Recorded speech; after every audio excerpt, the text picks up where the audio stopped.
अनुराग भदौरिया जी, मैं पूछना चाहती हूं, आप सवाल खड़े कर रहे हैं, अखिलेश जी सवाल खड़े कर रहे हैं, ये आपका हक है, लेकिन सवाल खड़े करते वक्त क्या आप भूल रहे हैं कि पत्थरबाजी भी हुई थी?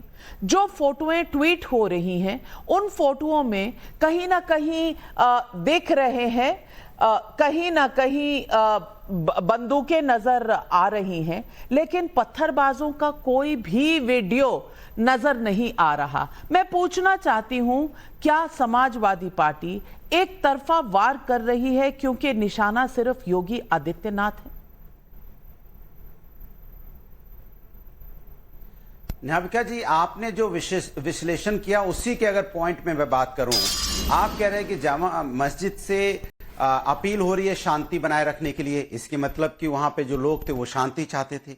आप कह रही हैं कि 19 तारीख को जो सर्वे हुआ उसमें जब काफी लोग इकट्ठे हो गए थे, लाइट कम हो गई थी, 1000 की संख्या में लोग इकट्ठे हो गए, उसके बाद उन्हें नारेबाजी करने लगे, सर्वे रुक गया और वह वापस चले गए। आपकी दूसरी बात भी हमने मान ली। तीसरी बात आपने कहा कि अभी एसपी साहब भी कह रहे कि बाहर से 10-15 किलोमीटर से लोग आ गए थे।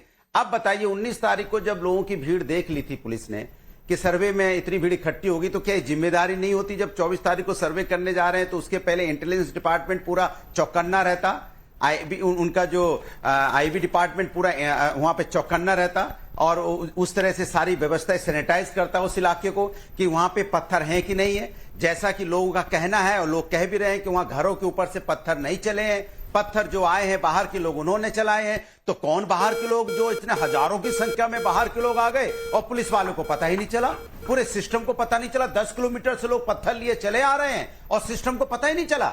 और पत्थर अगर रखे भी थे वहां पे इतने, जिस तरह के पत्थर और ईंट दिखाई पड़ रही, इसमें तो हजारों की संख्या में ईंट और पत्थर है, तो ये इतने ईंट और पत्थर आ गए और पुलिस को पता ही नहीं चला। ये तो बड़ी आश्चर्य की बात लग रही है भाई। और वहां गोलियां भी चल गई और वहां देसी कट्टे भी आ गए यहां पे, और लोग 4 हमारे बीच के 2 युवा हैं, उनकी मौत हो गई। सोचिए अब कितनी दुखद है, कितना चिंताजनक है। मैं तो ऐसी घटना बहुत ही निंदनीय है और इसका मैं कहता हूं कि मैं तो अपील भी करता हूं कि ऐसी घटना नहीं होनी चाहिए, सबको शांति बनाए रखनी चाहिए।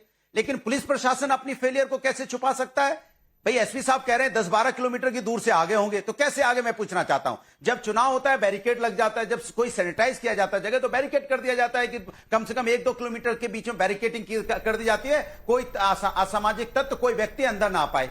फिर ये इतने लोग कैसे आ गए नकाबपोश करके? कौन है ये लोग, किसके लोग हैं? ये बड़ा इंक्वायरी का विषय है, कौन है, किसके लोग हैं, ये इंक्वायरी का विषय चिंता का विषय है कि जो आके वहां पे पत्थर फेंक। बहुत अच्छी बात कही आपने अनुराग भदौरिया जी। अनुराग भदौरिया जी बहुत अच्छी कही कि ये इंक्वायरी का विषय है, लेकिन इंक्वायरी होने से पहले ही अखिलेश जी ने तो जियाउर रहमान बर्क साहब को क्लीन चिट दे दिया कि वो तो वहां था ही नहीं, वो वहां बेंगलोर में था, तो उनके खिलाफ एफआईआर क्यों है? तो क्लीन चिट देने के लिए इंतजार कीजिए। दूसरा सवाल, उन्होंने तो कहा कि जब एक सर्वे हो चुका था तो दूसरा सर्वे हुआ ही क्यों?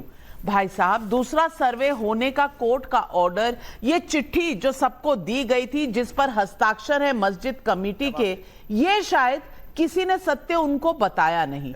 इसीलिए दोबारा पूछती हूं, क्या ये सुनियोजित था क्योंकि योगी आदित्यनाथ को निशाना बनाना था? 22 को वहां कुछ नहीं हुआ जिस दिन जुम्मे की नमाज थी, 19 को कुछ नहीं हुआ जिस दिन पहली बार सर्वे हुआ, लेकिन 24 को रिजल्ट आने के बाद क्या, कौन मचला, क्यों मचला, यह सवाल जायज है या नहीं? एकदम सही सवाल आपने पूछा है, आपने सरकार पे सही सवाल उठाया है कि जब 19 को कुछ नहीं हुआ, 19 को भीड़ आई, भीड़ ने कोई किसी प्रकार की कोई अप्रिय घटना नहीं करी, उसके बाद 22 में भी कोई अप्रिय घटना नहीं हुई, भीड़ आई, तो 24 में ये पुलिस प्रशासन क्यों नहीं चौकन्ना हुआ जो इतनी बड़ी घटना हो गई? ये बाहर के कौन लोग आ गए, कैसे आ गए, किसने आने दिया, बैरिकेडिंग क्यों नहीं हुई, सैनिटाइज क्यों नहीं हुआ? जब वोटिंग हो रही थी तब तो पूरी बैरिकेडिंग लगी थी, तब तो चारों तरफ से बैरिकेडिंग थी, लेकिन इतना सेंसिटिव मामला, सर्वे हो रहा है और आपने सैनिटाइज नहीं किया और किसी के घर से पत्थर नहीं चले, फिर ये पत्थर वाले कहां से आ गए अचानक हजारों की संख्या में? ऐसा तो नहीं छूमंतर पत्थर वाले प्रकट हो गए, छूमंतर से तो हुए नहीं होंगे। भाई इतने 10-12 किलोमीटर से अगर इतने हजारों की संख्या में लोग आए हैं तो आते हुए दिखे होंगे ना, कहां से आए, कैसे आए। इसके मतलब पुलिस प्रशासन का इंटेलिजेंस डिपार्टमेंट फेल था, लेकिन एक आपके सारे सवाल जायज हैं अनुराग भदौरिया जी, मैं बिल्कुल सहमत हूं आपके सवालों से, लेकिन मैं सिर्फ यही पूछना चाहती हूं राकेश त्रिपाठी जी कि सवाल यहां टीवी पर आ रहे हैं, ट्विटर पे एक तरफा सवाल पूछे जा रहे हैं, पत्थरबाजों का कोई सवाल पूछा ही नहीं गया समाजवादी पार्टी द्वारा, क्यों? लेकिन अमेरिका जो 2024 के लोकसभा चुनाव में समाजवादी पार्टी और कांग्रेस इन दोनों ने सबसे बड़ा मुद्दा उठा रखा था कि देश का संविधान खतरे में है। बाकायदा राहुल गांधी संविधान की प्रतियां भी बांट रहे थे। वो अलग बात है कि उसके पन्ने सादे होते थे, पन्ने खाली होते थे। बार बार संविधान को लेकर के समाजवादी पार्टी ने बहुत अफवाह फैलाने की कोशिश की कि भारतीय जनता पार्टी की सरकार आ जाएगी, मोदी जी प्रधानमंत्री हो जाएंगे तो संविधान खतरे में पड़ जाएगा, संविधान को बचाना है, इससे संविधान की लड़ाई लड़ती है। न्यायपालिका का फैसला संवैधानिक शक्ति से युक्त होता है।